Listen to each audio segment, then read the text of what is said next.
प्रधानमंत्री नरेंद्र मोदी 11 अप्रैल को उत्तराखंड जाएंगे, जहां पीएम तीर्थ नगरी ऋषिकेश में विशाल जनसभा को संबोधित करेंगे। प्रधानमंत्री मोदी इस जनसभा को बीजेपी ऐतिहासिक जनसभा बनाने के लिए हर संभव प्रयास में जुटी है। बीजेपी के प्रदेश अध्यक्ष महेंद्र भट्ट ने इसकी जानकारी दी है। ऋषिकेश के आईडीपीएल में आयोजित होने वाली जनसभा की तैयारी को लेकर अनादि टीवी संवाददाता ने महेंद्र भट्ट से खास बातचीत की। आइए आपको सुनवाते हैं। प्रधानमंत्री नरेंद्र मोदी की उत्तराखंड के गढ़वाल क्षेत्र में दूसरी जनसभा आयोजित होने जा रही है। क्या इसका स्वरूप, बातचीत कर लेते हैं उत्तराखंड बीजेपी के प्रदेश अध्यक्ष महेंद्र भट्ट जी से। भट्ट जी, किस तरह से आप लोग तैयारियों को अंतिम रूप दे रहे हैं? प्रधानमंत्री जी दोबारा यहाँ पहुंच रहे हैं। देखिए, हम सबका सौभाग्य है कि देश के प्रधानमंत्री नरेंद्र भाई मोदी जी से हमने आग्रह किया था कि आप हमें अधिक से अधिक सभाएँ दी। पूरी देश में व्यस्तता के बाद भी उन्होंने रुद्रपुर के बाद हमको हरिद्वार ऋषिकेश की सभा दी है और मैं कह सकता हूँ कार्यकर्ताओं में बहुत उत्साह है और कल की सभा अभूतपूर्व सभा रहने वाली है। अब प्रतिस्पर्धा है, रुद्रपुर से ज़्यादा संख्या में यहाँ नागरिक पहुँचे, जनता पहुँचे और हो भी क्यों ना। मोदी जी का जो उत्तराखंड के प्रति लगाव है, वो मोदी जी आज उत्तराखंड के प्रत्येक नागरिक के हृदय में वास करते हैं। उत्तराखंड के विकास में उनका जो योगदान है वो शब्दों में बयान नहीं किया जा सकता है। हर क्षेत्र में विकास में योगी जी का, मोदी जी का बहुत बड़ा योगदान है, उसको मानते हैं। मुद्दों पर भी जानेंगे, मुद्दों को भी जानेंगे। ये जान लेते हैं आपसे कि क्या हम ये मान लें कि 3 लोकसभा क्षेत्रों पर प्रधानमंत्री नरेंद्र मोदी इस जनसभा के माध्यम से फोकस करने जा रहे हैं? देखिए, वहाँ 2 लोकसभाओं का कार्यक्रम था, अल्मोड़ा और नैनीताल उधम सिंह लोकसभा। लेकिन यहाँ पर क्योंकि जब आना होता तो मुझे बताते हुए खुशी है कि स्थान हमने ऐसा चुना है जहाँ पर लगभग 4 विधानसभाएं पौड़ी लोकसभा की भी आ रही हैं, टिहरी लोकसभा की अधिकतर विधानसभाएं आ रही हैं, हरिद्वार की 14 विधानसभाएं आ रही हैं। तो केंद्र है, गंगा जी का तट है और आध्यात्म भाव से मैं कहूँ तो मोदी जी का उस क्षेत्र के प्रति एक आकर्षण भी है और बड़ी संख्या में सबका आगमन हो, इसके लिए व्यवस्थाएं बनाई। कल मैं व्यवस्था की बैठक लेने खुद गया था और मैं बताते हुए मुझे बहुत खुशी है कि हमारे सारे विधायक लगभग सभी सीटों में हमारे निर्वाचित विधायक हैं। हरिद्वार की अगर हम कुछ सीटें छोड़ दें तो सब जगह से बड़ी संख्या में लोग आ रहे हैं।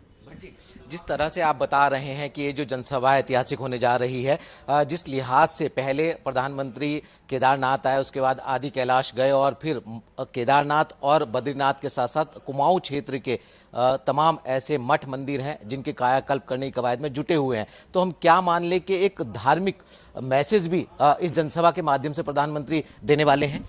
देखिए, मोदी जी को उत्तराखंड का जो आध्यात्मिक क्षेत्र है, यहाँ के नागरिकों की जो शालीनता है, यहाँ के नागरिकों का जो कटिबद्धता राष्ट्र के प्रति होती है, हर गांव में सैनिक यहाँ वास करते हैं, तो ये एक उनका इस क्षेत्र के प्रति एक आकर्षण भी है। और वो कहते भी हैं अपने उद्बोधन में, कई बार कहा है कि मुझे जब उत्तराखंड आता हूँ तो मुझे एक शक्ति प्राप्त होती है। और लंबे समय तक केदारनाथ में उन्होंने तपस्या की है, ऋषिकेश के परम संत उनके गुरु रहे हैं। तो हर क्षेत्र में यहाँ के एक एक व्यक्ति से उनका भावनात्मक संबंध बन गया है। तो जब उनका आगमन होता है तो विकास तो स्वाभाविक अपेक्षा रहती है, क्योंकि मोदी जी ने केदारनाथ का जो विकास का हम सबके सम्मुख है, बद्रीनाथ का जो इस समय विस्तार चल रहा है, मंदिर की भव्यता का जो स्वरूप देने का काम कर रहे हैं हमारे सामने है। और धीरे धीरे अभी छोटा कैलाश की जो यात्रा को गति मिली है, तो जहाँ भी मोदी जी जाते हैं वो विकास तो उनके आगमन से ही प्रारंभ हो जाता है। ऋषिकेश भी धार्मिक नगरी है, बड़ी संख्या में लोग आते हैं। कुंभ का मेला हरिद्वार ऋषिकेश में हम सब लोग जानते हैं कि लाखों की संख्या में लोगों का आना होता है। ऐसे में जब बार बार उनका आगमन होता है तो एक यहाँ के जो उद्यमी हैं, होटल व्यवसाय है, यहाँ का जो बेरोजगार युवा है, वो एक आशा की किरण उसके मन में आती है कि इससे विकास की गति बढ़ेगी और राज्य के विकास में मोदी जी का बहुत बड़ा योगदान है। भट्ट जी, आपसे ये भी जानेंगे कि कार्यकर्ताओं में कितना फर्क पड़ने वाला है और इसके साथ साथ जो ये चुनावी जनसभा है, इससे आने वाले समय में चुनावी परिणाम में बीजेपी को कितना माइलेज मिलेगा। इससे पहले हम ये जान लेते हैं कि मुद्दों की अगर हम बात करें, आप स्वयं इस बात को बयां कर रहे हैं कि प्रधानमंत्री का उत्तराखंड से खासा लगाव है, तो ऐसे में कौन कौन से ऐसे मुद्दे हैं जिन पर इस जनसभा के दौरान प्रधानमंत्री फोकस कर सकते हैं?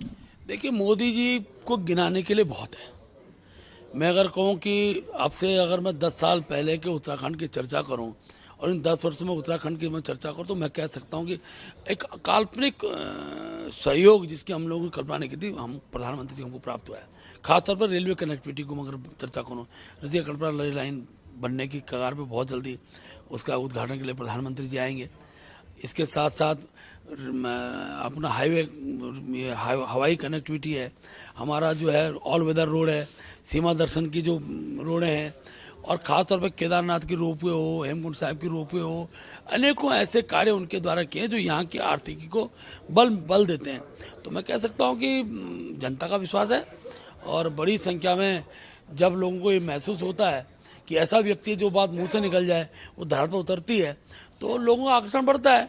और वही कारण है कि बड़ी संख्या में मुझे बताते हुए खुशी है कि कई जगह कोई संसाधन की व्यवस्था नहीं कर रहे हैं, बिना संसाधनों के लोग चमोली से, मेरे को कल ही फोन आया कि चमोली रुद्रप्रयाग जहाँ के कार्यकर्ता हमने बुलाए नहीं है, ना हमने नागरिक आह्वान किया, लेकिन बड़ी संख्या उन क्षेत्रों से भी लोग कल ITPL पहुंचेंगे ऋषिकेश में। कितना फायदा है इन चुनावी परिणामों में? भट्ट जी, हम मान सकते हैं, आप मान रहे हैं, इन चुनावी परिणामों में कितना फायदा होगा प्रधानमंत्री की ऐसे स्थल पर एक भव्य जनसभा का आयोजन? देखिए, जिस पार्टी के पास ऐसा नेतृत्व हो और कार्यकर्ता का उत्साहित होना सहायक रहता है, और मैं कह सकता हूँ मोदी जी की जो सभा है, इस सभा के बाद जो बचा खुचा कांग्रेस का कुनबा थोड़ा बहुत दिखाई दे रहा है, वो भी समाप्ति की ओर चला जाएगा। बड़ी संख्या में लोग हमसे जुड़ रहे हैं, और मुझे इस बार ऐसा लगता है कि व्यक्ति भले ही कांग्रेस में हो, लेकिन वोटिंग के दिन तो कमल का बटन दबाएगा, ऐसा माहौल उत्तराखंड के अंदर बन चुका है। बहुत बहुत शुक्रिया हमसे बातचीत करने के लिए। तो आपने सुना उत्तराखंड बीजेपी के प्रदेश अध्यक्ष महेंद्र भट्ट जी को, जिन्होंने बताया कि प्रधानमंत्री की जनसभा को लेकर पार्टी कार्यकर्ताओं में नई ऊर्जा का संचार होगा, बल्कि ये जो चुनावी परिणाम है ये भी कहीं ना कहीं बीजेपी के पक्ष में आएंगे। अपने सहयोगी राहुल के साथ सोनू सिंह, अनादि टीवी।